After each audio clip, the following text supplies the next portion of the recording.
வணக்கம். சம்பத்குமார், புதுக்கோட்டையிலிருந்து வாமுனி யூடியூப் சேனலுக்காக உங்களை சந்திக்கிறேன். தேர்தலில் ஓட்டு போட காசு வாங்க நம்ம தயாரா இருக்கோம். இன்னும் 100 மணி நேரம் தான் இருக்கு. நான் பேசுற போது தேர்தலுக்கு இன்னும் 100 மணி நேரம் இருக்கு. இந்த 3 நாளுக்குள்ள தான் உங்களுக்கு கையில காசோ பொருளோ வந்து சேரப்போகுது. எந்த கட்சி கொடுக்குறாங்கிறது இல்லை, எல்லா கட்சியும் கொடுக்கறதுக்கு வாய்ப்பு உண்டு. ஒரு சில கட்சிகள்கிட்ட காசு இல்லை, குறைச்சி கொடுப்பாங்க. ஒரு சில கட்சிகள் முழுக்க காசு கொடுக்காம நாங்க தேர்தலை சந்திக்கிறோம்னு சொல்லி இருக்காங்க. அப்படிப்பட்ட வேட்பாளர்கள் கட்சிகளும் இருக்காங்க, அவங்கள பாராட்டுறேன். ஆனா இப்போ ஓட்டுக்கு காசு வாங்க பலர் தயாரா இருக்கீங்க. அவங்களுக்கான வீடியோ பதிவு தான் இது.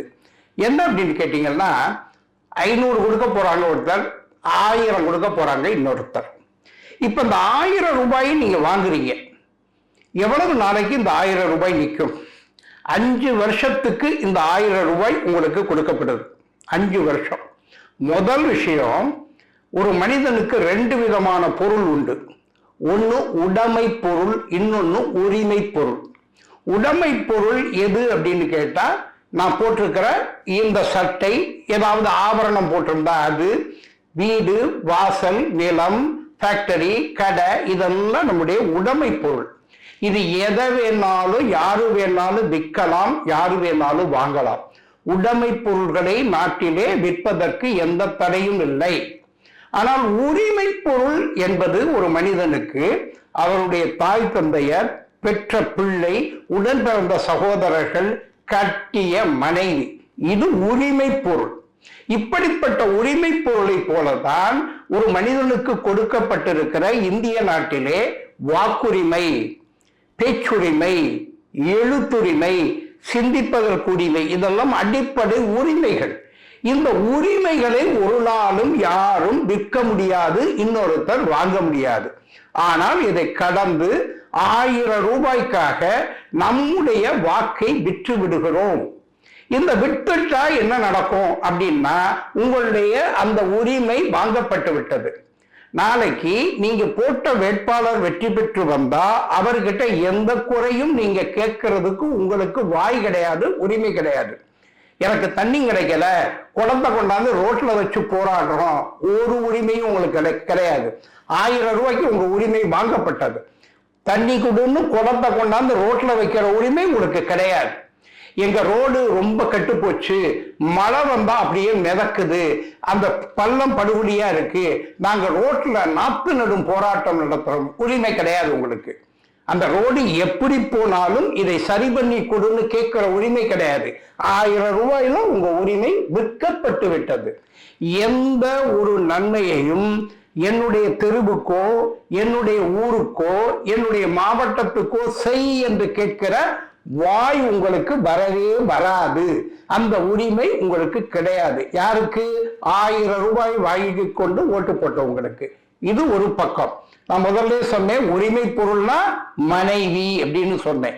இப்போ உரிமை பொருள்னா வாக்குரிமை அப்படிங்கிறது உரிமை. ரெண்டும் கிட்டத்தட்ட ஒண்ணுதான். ஒரு நாளும் இது பணத்திற்காக நீங்கள் செலவழிக்க கூடாது, இதை தெரிஞ்சுக்கங்க. அதுக்கப்புறம் அடுத்த ஒரு விஷயம் சொல்றேன். 1000 ரூபாய் 5 வருஷம் உரிமை. 1000 ரூபாயை 5 வருஷத்துக்கு நீங்க விற்கிறீங்க. உங்களுடைய 5 வருஷ உரிமையை 1000 ரூபாய்க்கு விற்கிறீங்க. 5 வருஷங்கிறது எவ்வளவு? 1825 நாள். 1825 நாள நீங்க 1000 ரூபாய்க்கு விற்கிறீங்க. அப்போ ஒரு நாளைக்கு எவ்வளவு? ஒரு நாளைக்கு எவ்வளவு? கிட்டத்தட்ட 60 காசு. 60 காசுக்கு உங்க உரிமையை விற்கிறீங்க. தினந்தோறும் அந்த வேட்பாளர் நிற்கிறவர் அல்லது வெற்றி பெற்றவர் உங்களுக்கு வீட்டு வாசல்ல, இந்தாங்க இந்த 60 காசை வாங்கிக்கங்க, இந்தாங்க இந்த 60 காசை வாங்கிக்கங்கன்னா வாங்கிக்குவீங்களா? 1 ரூபாயை 5 ரூபாயை போட்டால் கூட பிச்சை எடுப்பவர்கள் கூட வாங்க மறுக்கிறார்கள். பிச்சை காசும்பாங்க, அது கூட வாங்க மறுக்கிறார்கள். இன்னும் சொல்ல போனா பிணத்தினுடைய தலையில 1 ரூபாய் ஓட்டுறோம். ஒரே 1 ரூபாய். அதை எடுப்பீங்களா? கேதத்துக்கு போறீங்க, கண்டோலன்ஸ் சொல்லி பிணத்தினுடைய அந்த நெத்தியில் இருக்க 1 ரூபாய் எடுத்துட்டு வந்துருவீங்களா? அதை விட குறைச்சு 60 காசு. அதை வாங்கிக்கிட்டு என்னுடைய உரிமையை விற்கிறேன்னு சொல்றீங்களே, இதை விட பிச்சைக்காரத்தனம் என்ன இருக்கு? பிச்சை எடுத்தா இன்னும் கொஞ்சம் கூட வரும், இன்னும் கொஞ்சம் கூட வரும். 5 ரூபா போடுவான், 10 ரூபா போடுவான். இந்த வேட்பாளர் உங்களுக்கு 60 காசு போடுறான் தினம். அதை வாங்கிக்கிட்டு நான் ஓட்டுரிமை போடுறேன்னா இதை விட பிச்சைக்காரத்தனம் என்ன இருக்க முடியும்?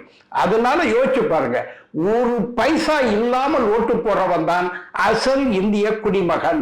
அவனுக்குத்தான் எல்லா உரிமையும் இருக்கிறது. ஆகவே தேர்தல் நாள் 19ஆம் தேதி என்று காலை நீங்கள் வாக்குச்சாவடிக்கு செல்லுங்கள். காலரை தூக்கி விட்டுட்டு போலாம். பணம் வாங்காம ஓட்டு போட போறவன் காலரை தூக்கி விட்டுட்டு போலாம். எங்க சின்னம் அல்லது எங்க என் பொட்டி கொண்டா அப்படின்னு வாங்கி நீங்க விரும்புற யாருக்கு வேணாலும் போடுங்க, அதுகிட்ட நான் வரல. ஆனா போட்டுருங்க. வீட்டுல உட்கார்ந்துகிட்டு கேள்வி கேட்காதீங்க. போங்க, வாக்குச்சாவடிக்கு போங்க, ஓட்டை போட்டுருங்க. காசு பொருள் வாங்காம போட்டுருங்க. நீங்க பிச்சைக்காரர் இல்லை என்பதை நிரூபியுங்கள். நன்றி, வணக்கம்.